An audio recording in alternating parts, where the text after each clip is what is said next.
Amidst a monster COVID surge, with Delhi and Maharashtra both saying there's an acute shortage of oxygen, Maharashtra talking about resorting to a total lockdown for at least a fortnight, and Delhi saying some hospitals have oxygen just for the next several hours, Prime Minister Narendra Modi addressed the nation. He reassured the nation that production of oxygen, of medical supplies, of vaccines is being ramped up as more COVID fatalities are increasing by the day. The effort is to increase the capacity of beds in hospitals. He once again reassured the nation that vaccines will be made available to those above the age of 18 from the 1st of May. Let's listen in. इस प्रयास में हमारे private sector ने innovation और enterprise की भावना का बेहतरीन प्रदर्शन किया है। वैक्सीन्स की अप्रूवल्स और रेगुलेटरी प्रोसेसेस को फास्ट ट्रैक पर रखने के साथ ही सभी साइंटिफिक और रेगुलेटरी मदद को बढ़ाया गया है। यह एक टीम एफर्ट है जिसके कारण हमारा Bharat 2 made in India vaccine के साथ दुनिया का सबसे बड़ा टीकाकरण अभियान शुरू कर पाया। टीकाकरण के पहले चरण से ही गति के साथ ही इस बात पर जोर दिया गया कि ज्यादा से ज्यादा क्षेत्रों तक जरूरतमंद लोगों तक वैक्सीन पहुंचे। दुनिया में सबसे तेजी से भारत में पहले 10 करोड़, फिर 11 करोड़ और अब 12 करोड़ वैक्सीन डोज दिए गए हैं।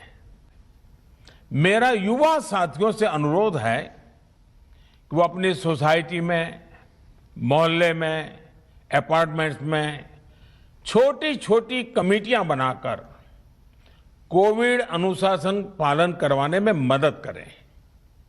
हम ऐसा करेंगे तो सरकारों को न कभी कंटेनमेंट जोन लगाने की जरूरत पड़ेगी, न कर्फ्यू लगाने की जरूरत पड़ेगी और लॉकडाउन का तो सवाल ही नहीं उठता है, आवश्यकता ही नहीं पड़ेगी।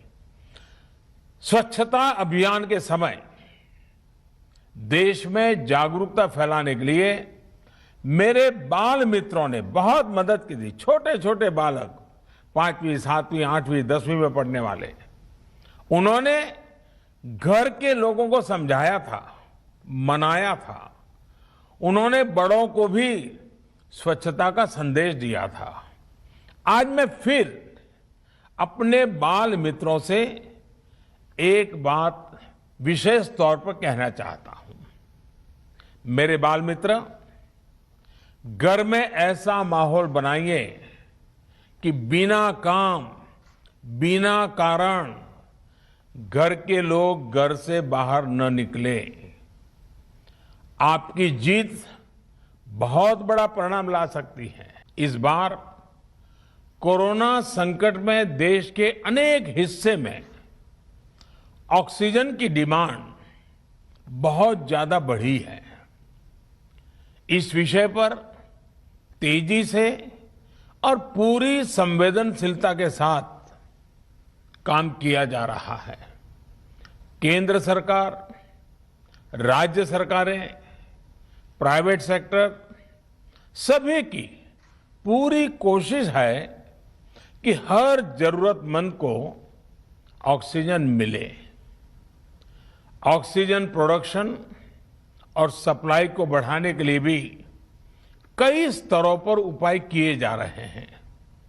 राज्यों में नए ऑक्सीजन प्लांट्स हो, 1 लाख नए सिलेंडर पहुंचाने हो, औद्योगिक इकाइयों में इस्तेमाल हो रही ऑक्सीजन का मेडिकल इस्तेमाल हो, ऑक्सीजन रेल हो, हर प्रयास किया जा रहा है।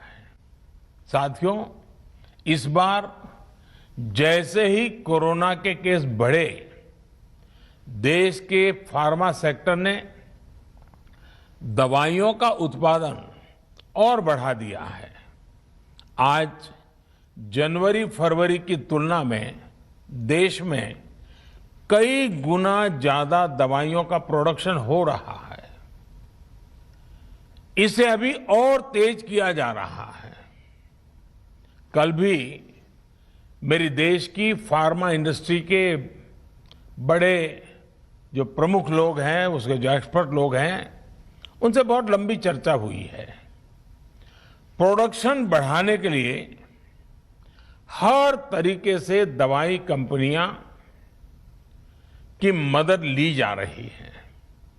हम सौभाग्यशाली हैं कि हमारे देश के पास इतना बड़ा मजबूत फार्मा सेक्टर है।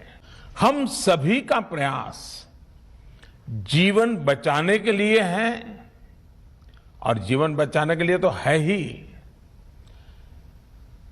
प्रयास से भी ये है कि आर्थिक गतिविधियां और आजीविका कम से कम प्रभावित हो।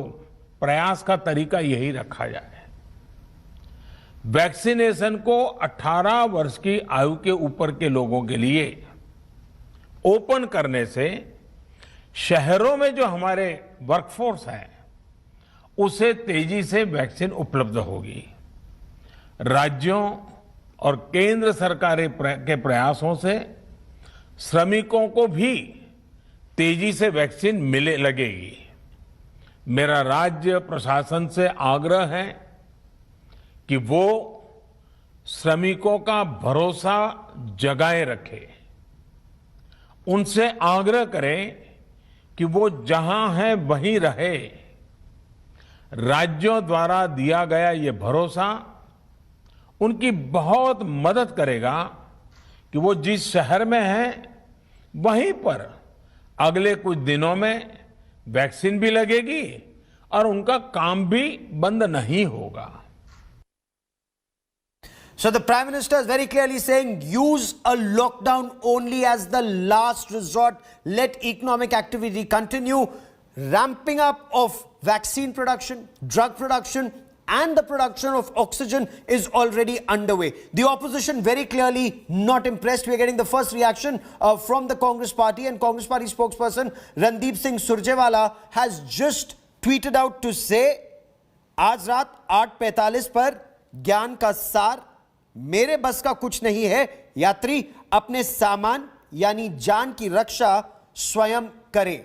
That's the point that Randeep Surjewala is making. I quickly want to bring in India Today's National Affairs editor Rahul Srivastav for more on this story. We're also getting a reaction from Omar Abdullah, Vice President of the National Conference of Jammu and Kashmir. And Omar Abdullah says Prime Minister Modi's address reads as an admission that COVID Wave 1 centralized response, including national lockdown, didn't work. Wave 2 response is now a state problem, further decentralized to Mohalla Committee. What a difference a year makes. Rahul, the opposition very clearly not impressed with what the Prime Minister was saying about oxygen supply being ramped up, or vaccine or drug supply, or use lockdown only as the last resort and reach out to laborers.